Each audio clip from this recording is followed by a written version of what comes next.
அருள்மிகு ஸ்ரீ உச்சிஷ்ட கணபதி திருக்கோயிலில் சூரிய தரிசனம். விநாயகரை தன் ஒளிக்கதிரால் அபிஷேகம் செய்த சூரிய பகவான். திரளான பக்தர்கள் தரிசனம். திருநெல்வேலி தாமிரபரணி ஆற்றங்கரையில் மணிமூர்த்தீஸ்வரத்தில் உச்சிஷ்ட கணபதி ஆலயம் அமைந்துள்ளது. சுமார் 1000 ஆண்டுகள் பழமையான இத்திருக்கோயில் ராஜகோபுரத்துடன் 8 நிலை மண்டபங்கள், 3 பிரகாரங்கள், கொடிமரத்துடன் கூடிய சுமார் 1 ஏக்கர் பரப்பளவில் உள்ள விநாயகருக்கான தனி திருக்கோயிலாகும்.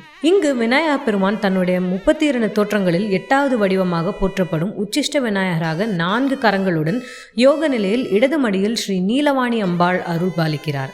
இவ்வாலயத்தில் ஆண்டுதோறும் சித்திரை மாதத்தின் முதல் 3 நாட்களுக்கு அதிகாலையில் சூரியன் தன் ஒளிக்கதிர்களால் விநாயகரை அபிஷேகம் செய்யும் நிகழ்வு நடைபெறுகின்றது.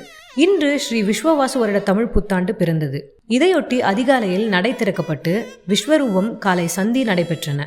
தொடர்ந்து கலசங்கள் கொண்டு கணபதி ஹோமம் நடைபெற்றது. மூலவருக்கு மஞ்சள், மா, பால், தயிர், பஞ்சாமிர்தம், விபூதி, சந்தனம் போன்ற 16 வகை திரவியங்கள் கொண்டு அபிஷேகம் நடைபெற்று சிறப்பு அலங்காரத்தில் காட்சியளித்தார். இதனைத் தொடர்ந்து காலை 6:20க்கு சூரிய ஒளியானது ராஜகோபுரம் வழியாக மூலஸ்தானத்தில் அமர்ந்துள்ள விநாயக பெருமான் மீது விழுந்தது.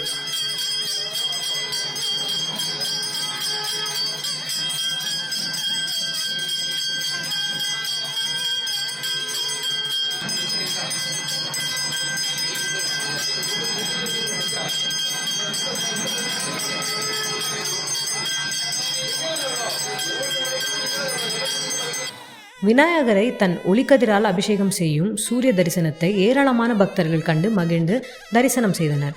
அதனைத் தொடர்ந்து மகா தீபாராதனை காட்டப்பட்டது.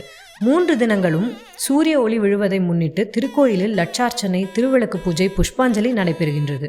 விழா ஏற்பாடுகளை பக்தர்கள், உபயதாரர்கள் மற்றும் இந்து சமய அறநிலையத்துறையினர் செய்துள்ளனர்.